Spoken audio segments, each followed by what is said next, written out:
Hola, ¿cómo están? Bienvenidos a un capítulo más de nuestro podcast Fuegos que encienden otros fuegos. El día de hoy, como temática tenemos la mediación. Durante la semana estuvimos preguntando por nuestras redes sociales acerca de esta. ¿Cómo creen que interfiere en la práctica educativa? ¿Cómo lo han observado en los contextos escolares? Exacto, entonces bueno, pues vamos a empezar leyéndonos para ver qué creen que perciben ustedes de la mediación. A ver, en Facebook, @pepito5360 dice, yo creo que la mediación es un proceso que se da en el aula donde actuamos como docentes para guiar situaciones, para la resolución de conflictos, por ejemplo. Qué excelente ejemplo de @pepito5360.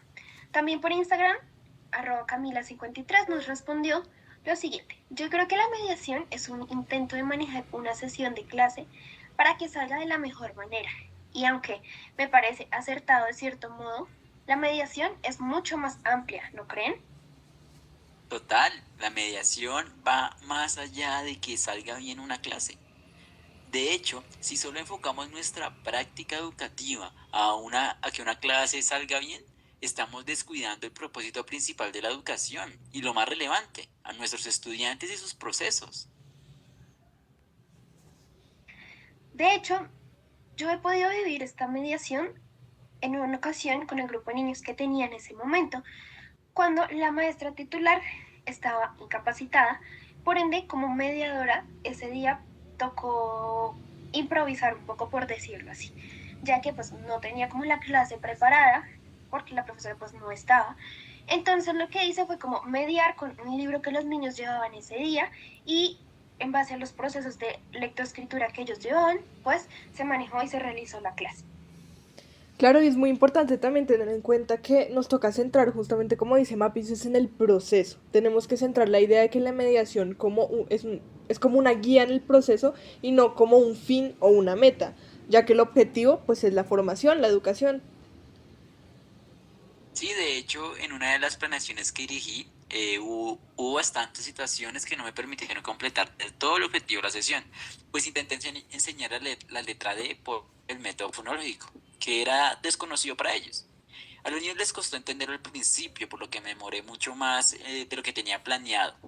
Entonces, pues la mediación de ese momento fue más hacia la adaptación de la metodología que a cumplir con la actividad en general. Y no por eso salió mal, pues hay que priorizar el proceso de los niños más que el objetivo de una sesión. ¿Sabes? De hecho, estoy muy de acuerdo contigo. Pensando en un mundo tan cambiante como el de hoy en día, es importante guiar hacia la adaptación paulatina y reflexiva con el fin de buscar mejores alternativas. Tal cual. Y de hecho, por Twitter, @María78 comenta, para mí, el maestro mediador transforma, modifica, ve lo bueno y lo potencia, pues percibe al ser humano como potencial en bruto, esto por medio de una relación empática. Y la verdad me parece súper potente lo que menciona, ya que reconoce la mediación como ese proceso de conexión en cuanto a una situación y su óptimo manejo en pro de una mejora. Por supuesto. Y esto se realiza a partir de un lazo constructivo, pues ya entrando directamente en materia, entendemos que el educador mediador reconoce el carácter constructivo y potenciador de su misión, en la que trata de conquistar la cercanía y la confianza de cada uno de los educandos. Claro, y es que me parece súper relevante también añadir que los educadores mediadores deben encarnar y ser modelos referenciales de los valores que enseñan, pues no deben ser un instrumento de traspaso teórico, debe ser un ejemplo vivo en lo que se abarca y generar una motivación a partir de eso.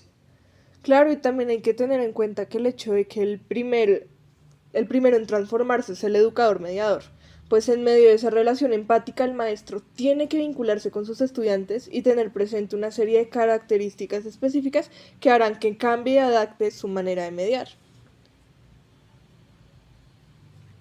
Entonces, construyendo el concepto de mediación, logramos entender que la mediación se percibe como las herramientas pertinentes que se introducen en las dinámicas, en este caso del aula, pues es el camino para un fin educativo. Exacto, Mapis, pues es básicamente como el modo, el estilo, el cómo hacemos las cosas y cómo manejamos las situaciones que se presentan para implementar metodologías que guíen a sus estudiantes. Claramente esta guía parte de la conexión derivada de la empatía y pues acoge las particularidades y necesidades del aula sin dejar de lado la complejidad y el aspecto retador de las clases, pues la idea es expandir las habilidades y las capacidades a partir de experiencias pues para desarrollar todo el potencial de nuestros chicos. Totalmente. También hay que tener en cuenta otro factor muy importante, y es que la mediación genera provocación, ya que abre la cultura, asimismo que genera un cambio de la percepción desde adentro. Esto por medio de la trascendencia. Así pues, abre puertas, genera espacios y momentos educativos.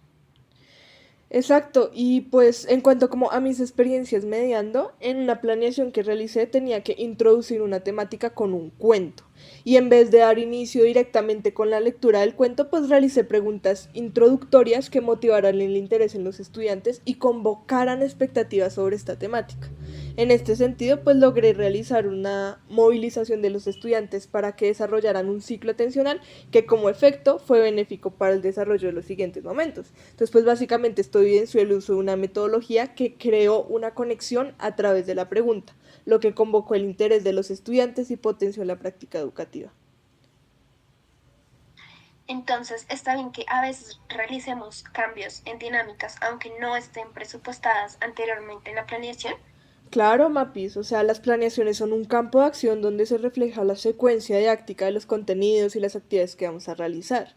Sin embargo, pues como docentes debemos reconocer en qué momento es pertinente ejecutar alguna dinámica en específico, que vendría siendo la mediación, para obtener benéficamente el objetivo, que es la formación.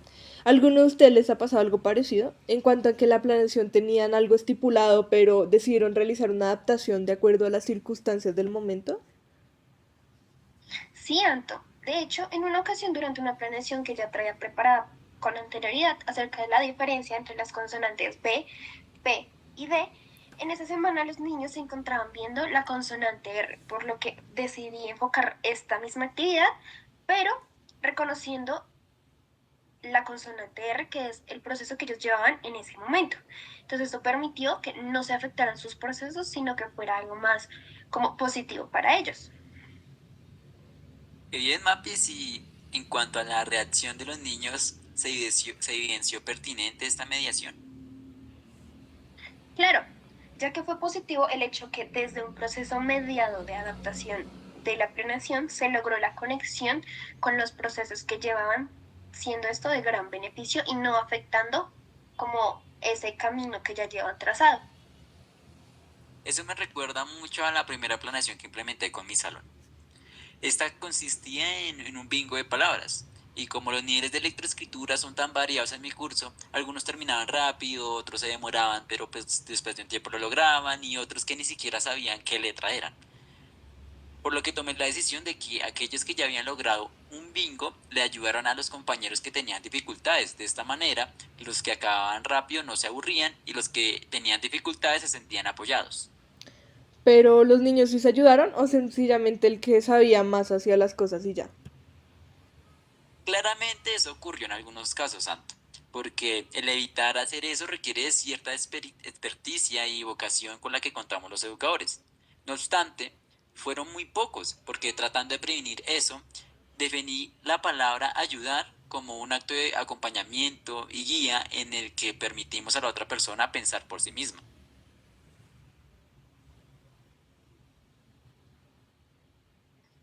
Claro, de esa manera también mediaste hacia la construcción de una colaboración solidaria desde el pensamiento crítico, respetando las habilidades del otro y potenciando su desarrollo. Al mismo tiempo que existe la posibilidad de que cada estudiante tome las riendas de su propia vida, por decirlo de alguna manera, pues la actividad finalmente sería realizada basada en las decisiones de cada uno. Exacto, y también como dándole continuidad al tema, sobre otras de mis experiencias mediando me sucedió en una clase que di y en cuanto a una regla ortográfica. Y para introducirle este tema a los niños, ya que es complicado cuando ellos apenas están iniciando su proceso lectoescritor, introducir una regla ortográfica, me apoyé en ejemplos que lograran denotar los casos en los cuales se daba uso a esta ley para clarificar su entendimiento. Sin embargo, la mediación se encontró presente cuando luego de la ejemplificación identifiqué que hay que volver al concepto inicial para englobar bien la explicación y darle continuidad a lo que se está exponiendo. Entonces, luego del ejemplo, por medio de preguntas conductoras y promoviendo la participación de los estudiantes, se impulsó el entendimiento conceptual del tema, englobando pues bien la dinámica. Súper bien. Es que el hecho de ejemplificar y volver a retomar el concepto es bastante importante. Y más cuando se refiere a un tema de gran complejidad. ¿Ustedes cómo creen que se puede desarrollar esta mediación? Pues así como hizo Anton, por medio de preguntas conductoras promoviendo la participación, reconociendo el entendimiento de los estudiantes y invitando a que ellos expliquen con sus propias palabras lo que entienden o que formulen preguntas sobre este mismo proceso. Exacto, ya que a veces pensamos que con solo dar el ejemplo pues ya todo está entendido, pero una buena manera de mediación es justamente esas herramientas que se adoptan en el camino para fortalecer el proceso y retomar el concepto después del ejemplo, según evidencia en mi experiencia, que pues fue una muy buena idea en ese momento.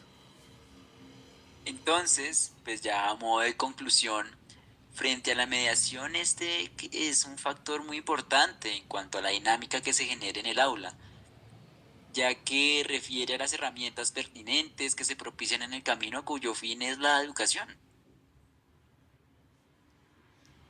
Así pues, el maestro debe encarnar y ser modelo referencial, ya que debe reconocer el poder que posee su profesión en cuanto a la trascendencia que tiene con los estudiantes por medio de la cercanía que se propicia en el aula.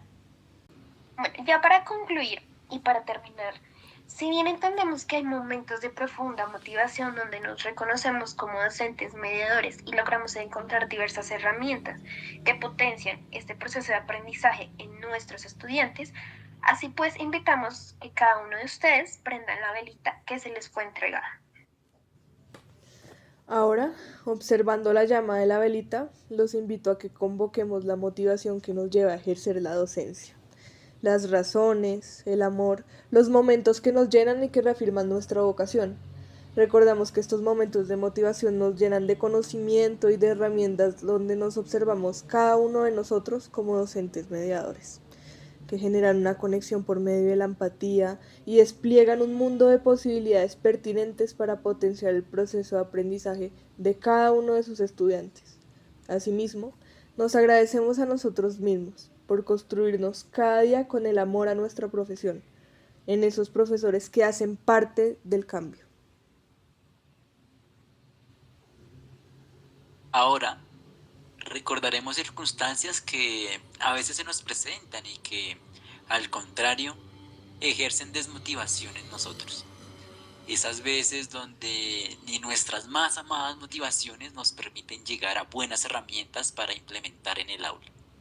Esas veces donde nos encontramos perdidos en nosotros mismos, donde la mediación es más difícil de encontrar y creemos que nos estamos alejando de nuestro centro, de nuestro propósito, de lo que nos propusimos ser. Es entonces donde, al mirar la llama, la vemos cada vez más débil, más delgada, más frágil, y junto con un pequeño soplido, la llama se apaga. Como todas las personas, a veces la desmotivación apaga nuestra llama, nuestro fuego interior. Pero eso no quiere decir que nos encontremos perdidos del todo. Para esto recordaremos siempre nuestros más sinceros amores que nos motivan a reconstruirnos como docentes mediadores. Y para estos momentos siempre es bueno abrir nuestro corazón a escuchar a otros docentes. Para esto encenderemos las velas entre nosotros. Cuando lo hagamos, esto será acompañado de un consejo, una frase, el título de una canción, una anécdota o algo que personalmente nos motive y que creemos que sea bueno para compartir con otro compañero. También quiero que recordemos que Jaimecito encendió el fuego en nosotros. Ahora es nuestra responsabilidad encender ese fuego de aquellos que nos rodean. Esto, ya que somos fuegos que encienden otros fuegos.